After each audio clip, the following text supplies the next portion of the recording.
Okay, so welcome everyone to the afternoon session. Next up we have Pankaj Agarwal as our speaker. Professor Pankaj is an RJR Nabisco professor at Duke, where he also has been the chair of the computer science department at since 2004. He obtained his PhD from the Courant Institute of Mathematical Sciences, New York University, and his interests lie in a variety of fields such as computational geometry, shape analysis, trajectory data analysis, geographic information systems, data mining, and databases. He is also the recipient of multiple awards such as National Young Investigator Award and Alfred P. Sloan Fellowship. For his contributions to computational geometry, he has been selected as an ACM Fellow in 2002. Today he will be talking about multi-robot optimal motion planning. So please join me in welcoming Pankaj.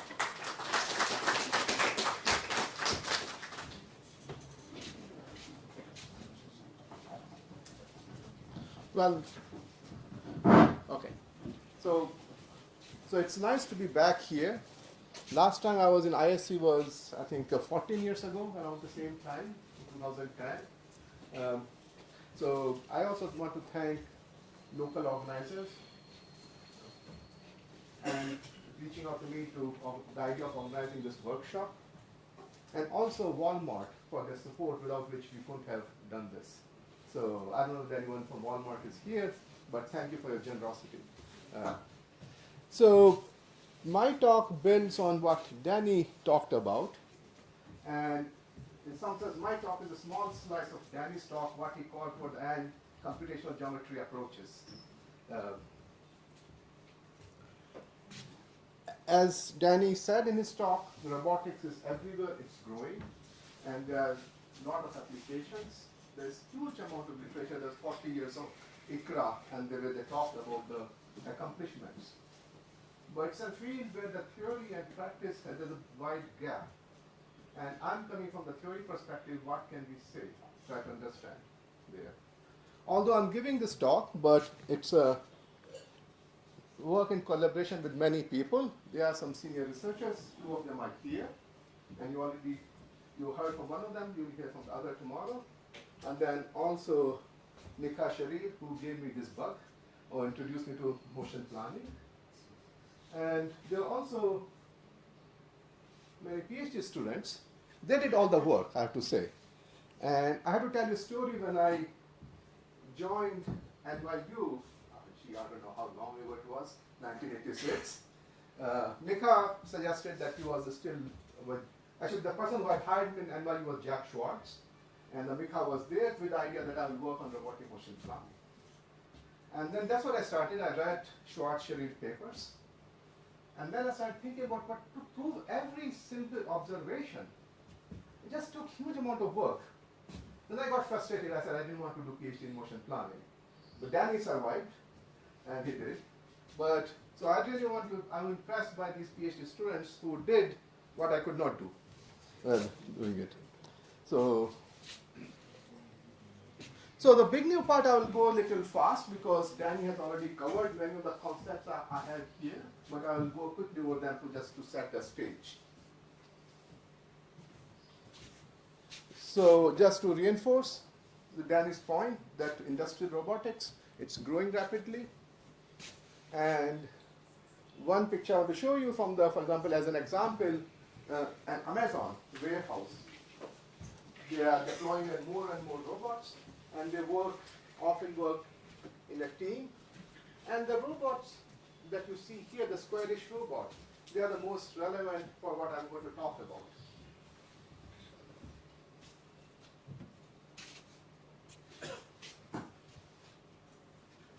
Again, building on what Danny said, that if you have a robot, you can present the configuration of a robot to precise location and position by a set of real parameters.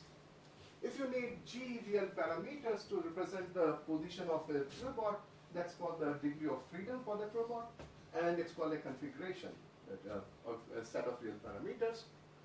So for example, if you have a square, if you just want to translate a square or any rigid body in a square in 2 dimensions, you need 2 parameters. You just choose a reference point inside the body in this, let's say, center of the square, and just have to have the x and y coordinate. So you have 2 degrees of freedom. If you have robot with 2 arms, you need again 2 real parameters. On the other hand, if you have 3 squares or 3 bodies, that Gary was talking about coordinated motion planning for multiple robots. Let's say if you have 3 squares, you need 6 parameters, xy coordinates of each of these 3 squares. And the set of all configurations, that's called configuration space. Okay, so the most basic motion planning problem is that you want to plan a motion so that the robots don't run into each other, they stay in the work environment. So you have work environment, and you are given a start configuration, and you're given a target configuration of robots, and you want to plan the motion from start configuration to the target configuration so that no robots collide with obstacles and they don't run into each other. And again, Danny already talked about it. There's a notion of free space that you can talk about the. Oh, sorry. Before that, I should say in this context, multi-robot motion planning, the work environment throughout this talk will be a polygonal environment, and we'll have k arithmetical simple robots. It can be disks or squares or some convex polygons. But throughout the talk, I have chosen squares as an example, and mostly I focus on square. If I have time, I'll say what works for disks, and so there are some stumbling blocks sometimes when you work for disks or other shapes. So we have for each robot, we have a square. Let's say you have let's say there are k squares, and for each of them I give the xy coordinates of each of them starting configuration, and I give 2k parameters that do the target configuration, and you want to move ith robot from Si to Ti. So in Danny's terminology, this is a labeled multi-robot motion plan. So for each robot, I has to go from Si to Ti. Yes? So by moving these squares, you're not allowed to rotate them. Pardon, say it again? By moving these squares, Yeah. you're not So allowed yeah, to so I'm just doing translation. I'm not doing rotation. Life is hard enough just with translation. Okay, as you will see. Okay, so the notion of free space. So set of configurations which are legal, which are for which the robots don't run into each other or no obstacles, that's called the set of all those configurations. They're called the free space. So for example, if you have one robot, and so these configurations are not free, these two, but these are kind of free, and this is a collision-free path. So the standard thing is that you expand the obstacles and shrink the robot to a point. And then reduce the problem of motion planning to the pure topology question. Basically, you ask a question, once you have the free space, whether source configuration, target configuration lie in the same connected component of the free space. So it's a first order theory of free question. It's existential theory of free space reduced to. Okay.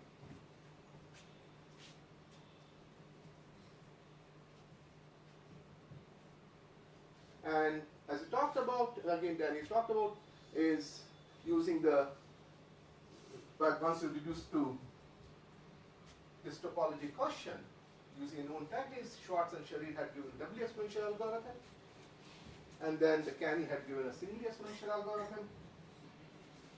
And there are various lower bounds, and I just learned yesterday there's some new lower bound results on this multi-robot motion planning.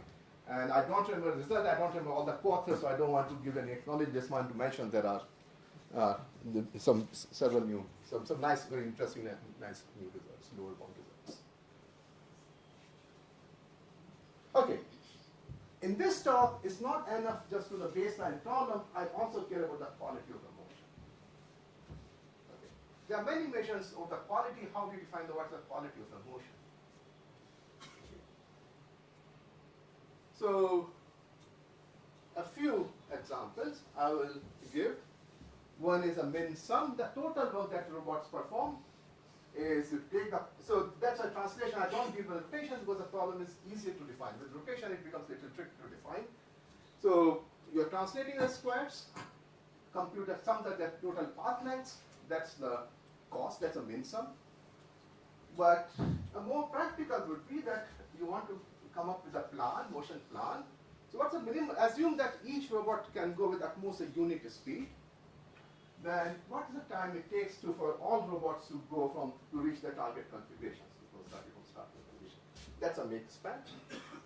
And number of times, because when you have a min sum, for example, as you know that min sum motion will try to graze through the obstacles, very close to obstacles, and that's not ideal.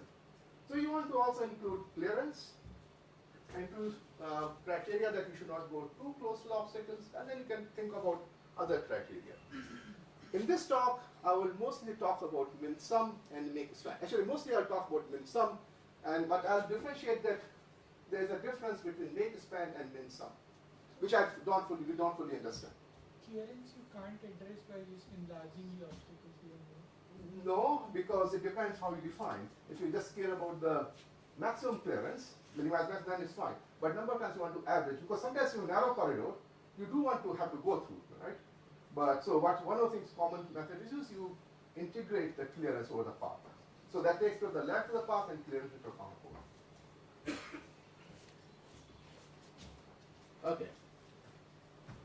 All right. So let me just tell you what is known. And what is surprising is in the very simplest problem, there are still some very challenging open problems. Despite the work for last, I don't know, 40, 50 years on these problems. So let's say just simplest problem, you have 2D environment, you have a single square. And you want to find the shortest path, translate shortest path. By now there was some very nice old paper by John Hirschberger and Subhash Suri. They gave an optimal algorithm to find the shortest path.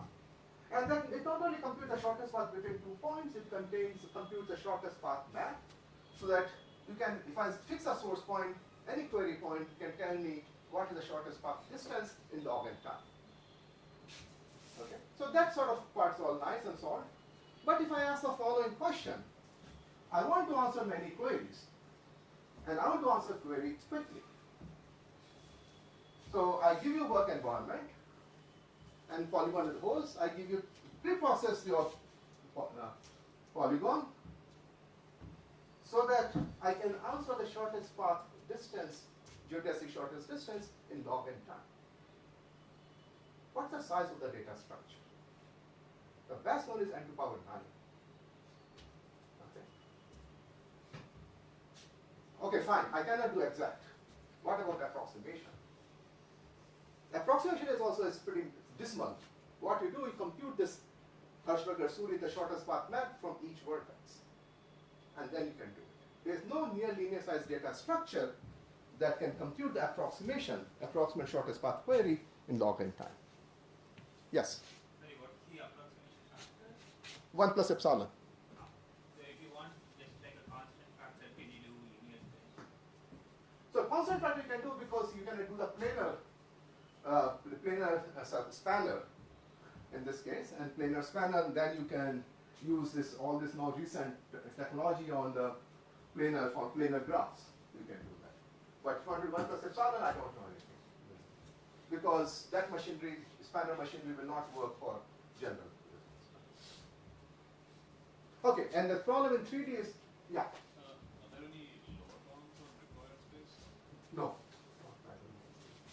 That's a good question. By the way, there's also, when you talk about the L2, there's also algebraic complexity, bit complexity shows up, because you're doing some of square roots. That's another can of worms that one has to deal with. So in 3D, the problem is going to be NP hard, and there are some approximation algorithms, but the state of art is not very satisfactory. Okay, so I want to move on. I can talk more about single robot, but I want to go on to more than one square. Okay, 2 squares. So you have 2 squares, no obstacles. Okay? I give you start and final configuration. What is you want to minimize the total length of the paths, of the 2 paths. It looks a pretty simple problem. Characterization is not simple. For disk, there's a paper by Kilpatrick and Liu. It's a long, tedious argument. And then for squares, there's a paper in Watts by Danny and some others, and Simon. Oh boy, and the previous version was even longer, 40-page paper. Okay, and then Danny simplified to make it 20-page paper. Okay, so this is just no obstacles, nothing, just two squares. That's not. This is just what we know. If you want to minimize our make span, we don't know what the answer is.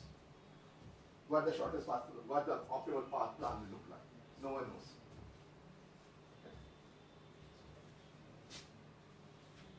For, in general, if you have arbitrary number of squares, then the problem is, I think maybe even a p-space, I think p-space complete, I believe, to compute what the shortest path looks like.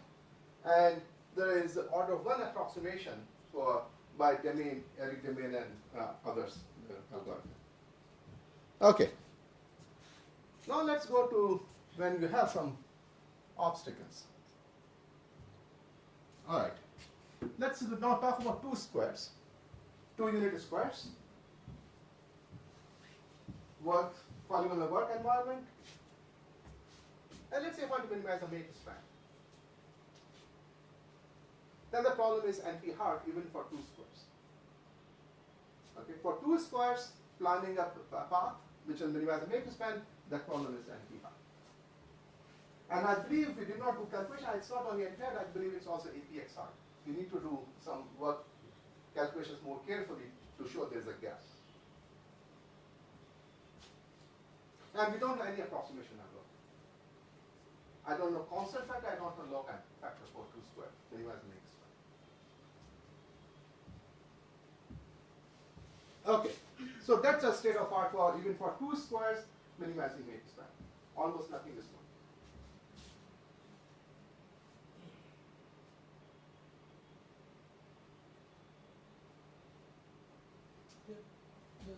The fact that the work environment is non-convex is a big convex work environments.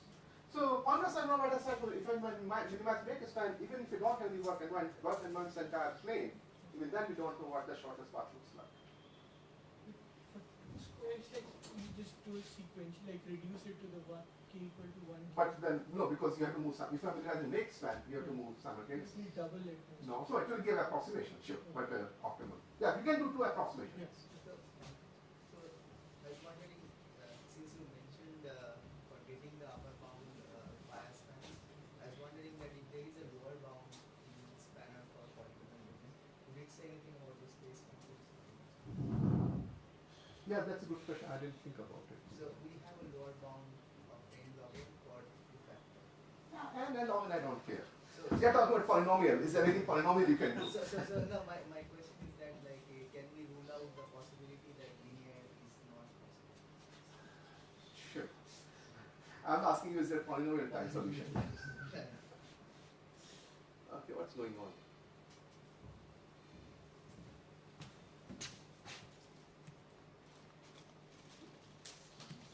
Why is frozen?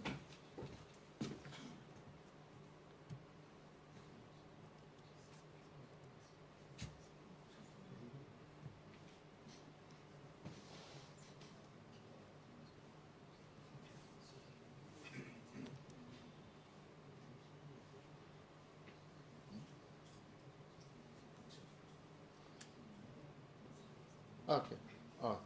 It's the same thing. No, it's Previous one. the previous one.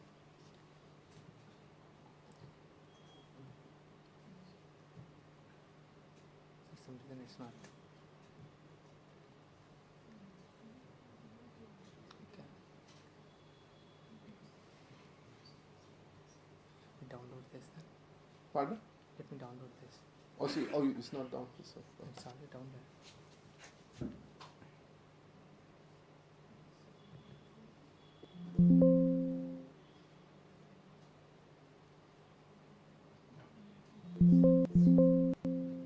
no, okay. If you not that, maybe I can just use my laptop. If you have.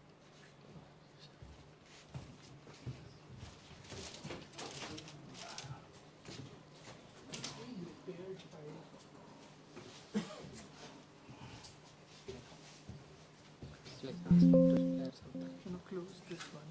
Close the other PPT altogether and start. The trouble with your laptop is that it won't stream. Oh, Just so I can fix that. I don't have to, but if you can fix it, then sure. Asking to What is that then? Yeah, it was being presented from here. So from 14 it's not going to 15. From 14 is not going to 15. Yeah. That means okay.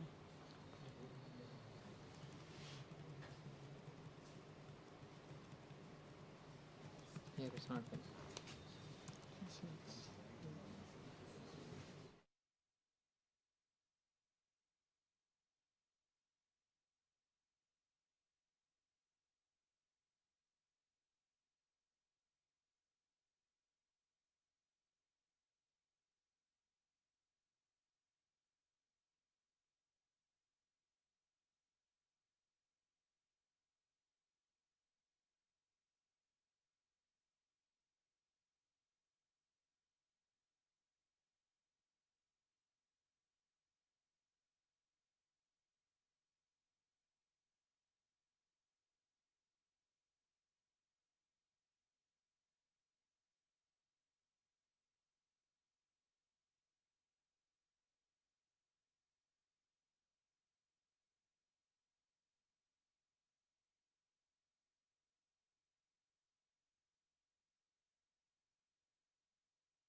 Spread, but when you want to minimize the sum of the path lengths.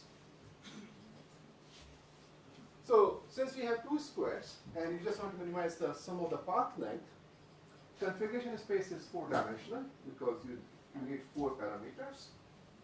But what we'll do is we'll work mostly in the 2-dimensional free space with respect to one square. Try to understand what the optimal plan looks like in 2-dimensional space as we move in one square. And then prove certain nice structural properties about the optimal plan.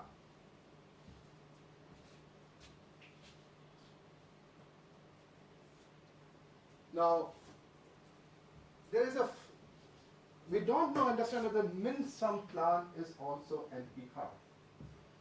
We believe it is not. Unlike make span for the 2 square, it's NP hard. But when you want to minimize the sum of the path lengths, we believe the problem is easier. And my belief is that problem is in P, actually. We have started making some progress toward it. And that's what I'm going to talk about, the bulk of the talk will be. And the way we do it is, as I said, you work in 2 dimensions. mostly prove certain properties. And what we do is in two-dimensional, we carefully choose a finite set of points, x, which I call. So that's sort of say these are the potential breakpoints where the robot basically breakpoints of the path. Because one thing is that when you are minimizing the sum of path lengths, if the polygonal environment is polygonal, since it's polygonal, you can argue the optimal plan will be polyhedral. Sorry, it will be polygonal path in 4 dimensions. Right? And so in 2 dimensions also, that if you look at the trace the path each square follows, it will be a polygonal path, polygonal chain. And then you want to capture the breakpoints of those points. And what you want to do is want to identify a small set of points in 2D, which will be the potential breakpoints for the optimal plan. And then you go into 4 dimensions, take the product of those points and build a weighted graph and compute the shortest path in this weighted graph which you have built in 4 dimensions.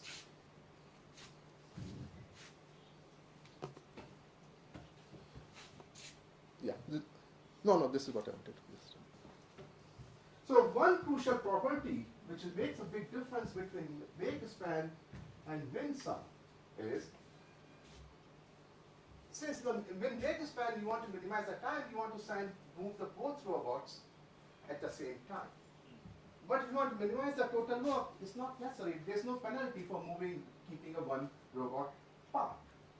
And actually what we can show is that there is always an optimal plan in which you move only one square at a time. So what we call a decoupled plan. So one is path. You can think of that as an obstacle, and you're just planning the path for the other one from one parking spot to another. You should go in the pathway. So the optimal plan will look like that at each step is a sequence of move. At each step, one robot is path, and the other robot you move from one point to another point, and then you move the other one from one point to another point.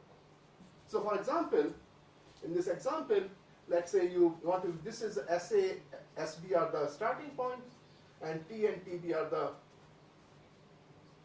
target points. So the 2 squares, they want to go through the opposite direction. So what you do is you first take the A, move it, take it out of the way, park it here.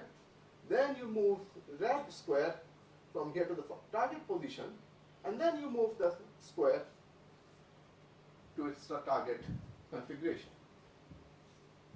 And you can also argue that the number of moves is not too large.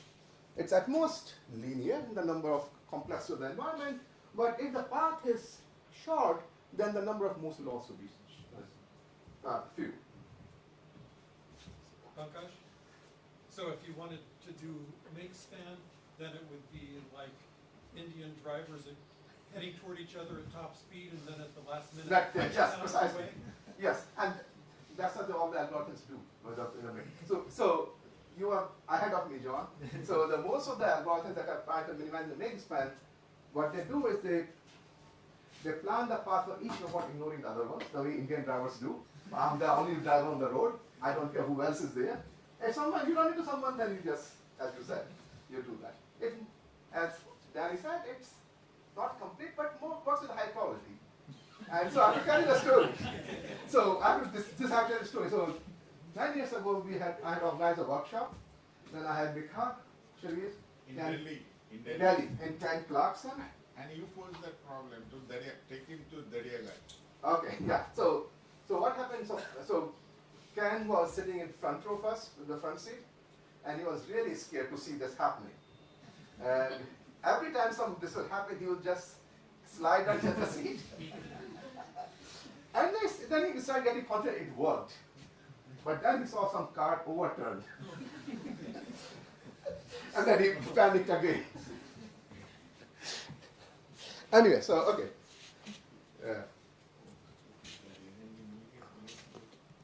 So I think now I can go to. Yes. So let me talk about an instance which uses this decoupled plan, the idea that you move only one at a time. One instance where you can show that the problem is in T.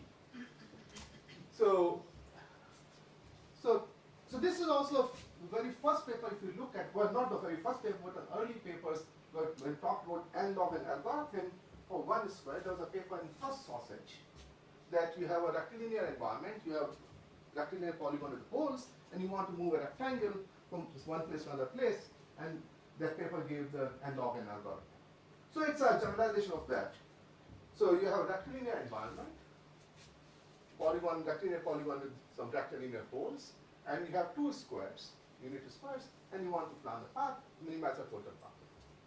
And in this case, we are able to provide a polynomial time algorithm, it's n to power 4, right now. But as far as I know, this is the first polynomial time algorithm for any optimal robot motion planning problem with two robots for this very simple instance. The fact that the decoupled is coming from the fact that you have only two. Like where is the two robot being used here? I don't know how to do beyond two right now. We can talk about, I'll tell you, so I'll pose in the code and like I'll do that. So,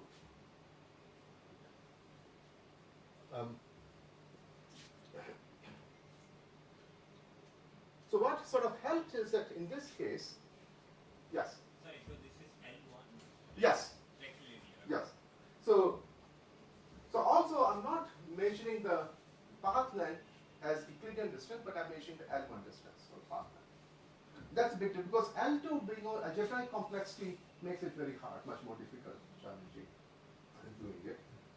So if you are assuming trying to compute the L1 length of each path, then you can argue that what I talked about from the previous slide, that there's always a decoupled motion, but now the optimal motion is also rectilinear, the squares go horizontal or vertical.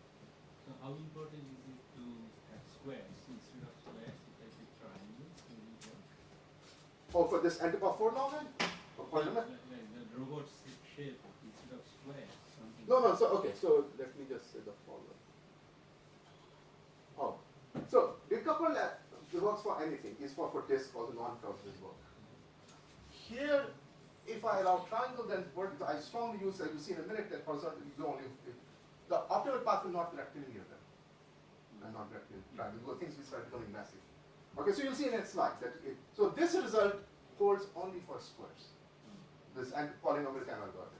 What I want to say is that the make span is NP hard even in this setting. Whether rectilinear environment, L1 motion, rectilinear motion, even the make span is still NP hard. So in this setting, restricted setting, there is a gap now. That make span is NP hard, and min sum is NP, which was surprising to me.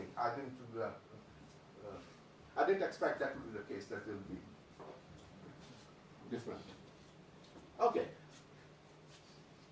So here is a crucial, the way we prove it. That's a crux. What we show is that it's intuitive, and I'll talk in a minute about this one. That exists an optimal plan that you can embed to a grid. You can draw an order of n by n grid in the plane, and you can argue that there's an optimal plan so that each robot that traces a path along this grid. Okay, so let me show you the intuition.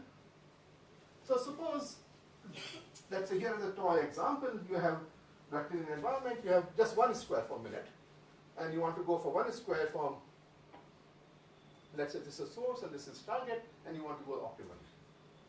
Then it is well known that you can draw the lines supporting the edges of the free space. You get a grid, n by n, let's order n by n grid, and there is always an optimal plan that will lie on this grid. Okay, and those were some of the early algorithms that how they came up with n-log n algorithm for this problem.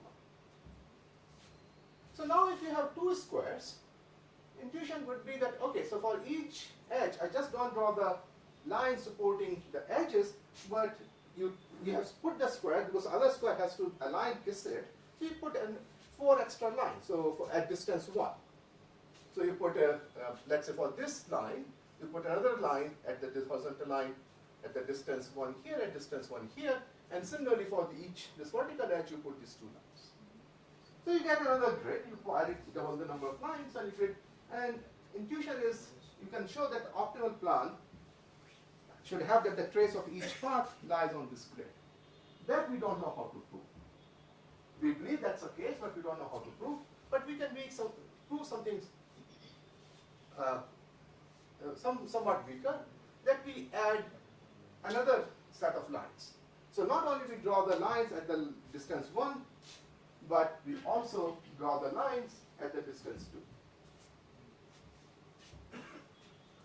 And then we are able to prove, and this, just like this sentence, then we are able to prove that you can take an optimal plan, you can retract it to the screen. Go ahead. So you were talking about the unlabeled problem? Label. I'm always talking about label. So you have two squares, Yeah. and one has to go to this, and Yeah. one has. How can it be uncoupled if, I mean, I don't understand. Even in the L1. So if you have two squares, So- you have so to that- switch that- position? So decouple means that you move only one at a time. That's decoupled. That's all. Ah. No, not decouple that you plan independently. Yeah, My notion definitely only one square moves at a okay. time.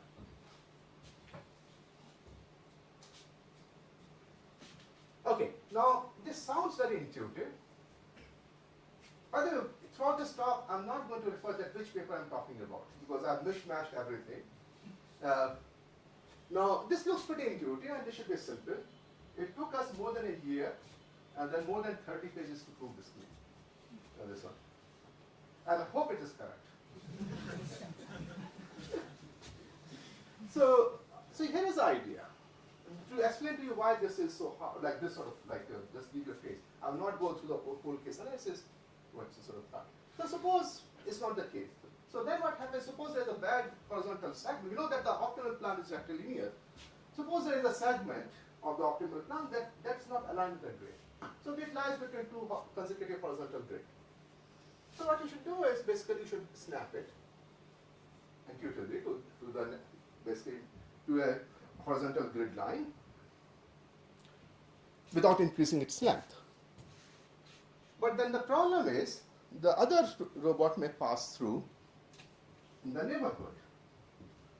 And initially, suppose it was parked, this one was parked here, and then other one passed through this one. I did not draw the entire basically plan, but when you snap it, this segment to the purple one, it may run into each other. Okay. So the idea is that what you want to, if you run into each other, then take this plan and running it, push that subpath that you hang up to make it away to the next horizontal line. This all makes sense, but we run into two problems. That when we increase, we are increasing the length of this path. But one has to argue that the increase in this length is not more than what you saved here. But a more challenging is, since maybe this line that you want to do it, that line may not exist because you are drawing only up to two edges. Right? We are drawing distance 1, 0, distance 1, distance 2. So if this line on where you pushed it, this one is at distance 2. If you try to push it, it's going to be distance 3. And that line does not exist in my grid. So I want to avoid cascading. So how you sort of do this? This is a long story. And this is one of the simplest cases. There are more challenging cases. All right. So that's about the rectilinear. How much time I have left with all the chaos? 5 minutes? Bargain with 5 minutes.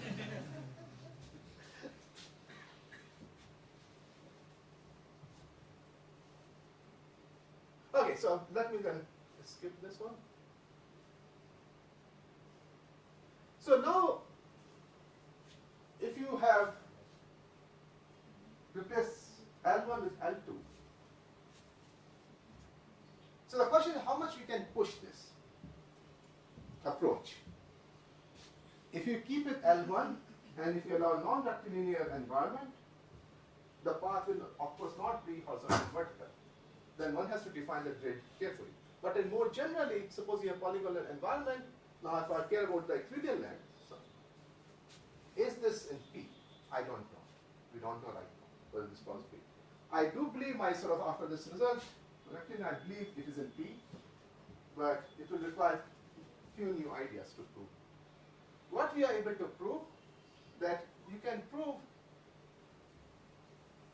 1 plus epsilon approximation in roughly quadratic time. And here the idea is that you again sample a set of points in 2 dimensions near the vertex of the two-dimensional free space. And why is that? Here's an intuition. So what we are trying to do is we are trying to guess the parking spots, because we know that you move only one robot at a time, and we know how to move one robot.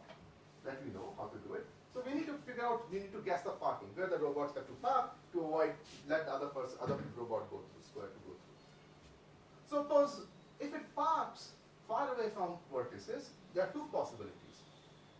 Either it is inside a corridor. By corridor means, I'm not trying to define it formally, because it's more tricky when you have non-rectilinear environment, but just think about narrow corridors where 2 squares cannot pass through each other. Or it is outside a corridor, where there may be only one edge, or they may not be in the middle of nowhere. Let's look at the corridor case. Suppose a square is parked in the free space, in the corridor, in the middle of the corridor. Then, if other square does not come here, then there's no reason for it to park there. So suppose other square comes. Then eventually they will come out of the corridor. So let's say suppose they come out of the corridor from this side. Then what you can show that you can park at the end of the corridor. On the other hand, if you are parking in the middle of nowhere, then there's a nice thing you can show is, suppose, let's say this is a square that's parked at Q. There's a revolving area around this square. Revolving area is a unit square that lies entirely in the free space. Because it's in the middle of nowhere, there is some revolving area that Danny was talking in the morning about revolving area, separation bounds. Then what you can show is not hard. So suppose there's for other square, there's a plan that passes through the revolving area.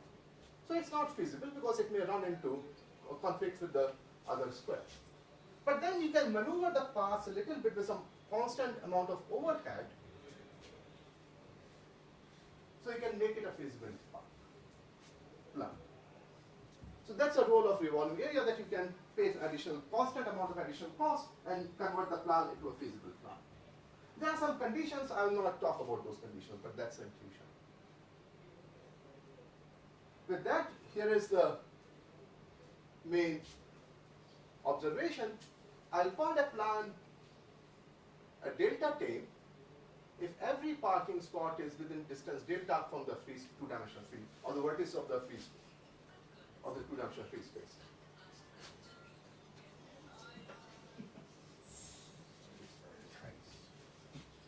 Okay. Then what we show is that if you start with an arbitrary plan, which is decoupled and it's not parked in the corridors, so it has some parking spots in the middle of nowhere, you can convert into a delta tame plan with some additional overhead.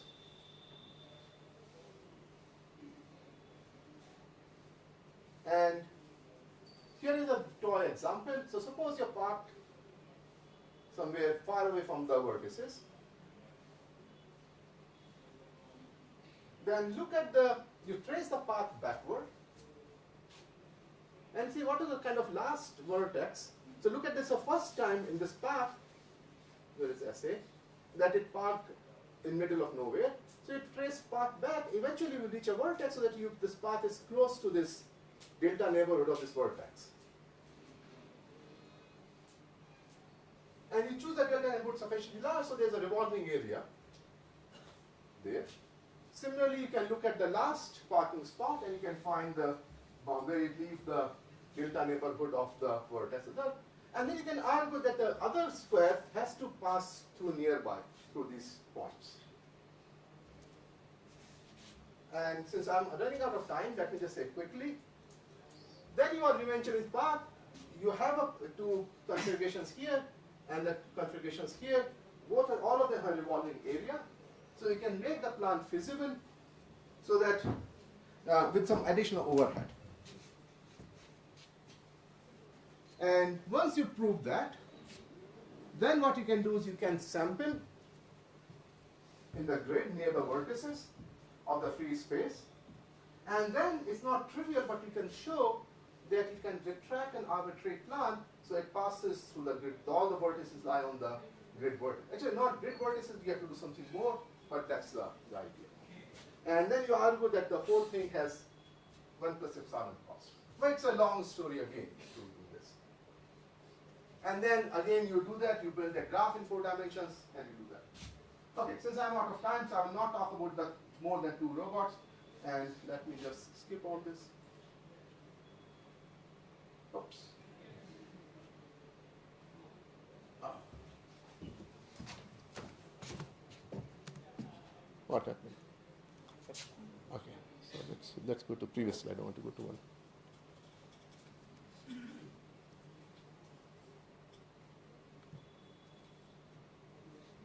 So let's can we do. So let me just conclude by mentioning some of the open problems I already talked about. Is for the 2 square, L2 min some problem, is it in P? We don't know that.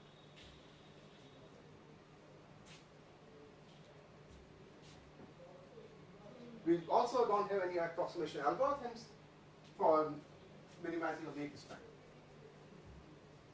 Now, I talked about the 2 squares, but for k squares, I can do an approximation algorithm, constant factor approximation algorithm, what Danny called with a separated instance, when there is separation.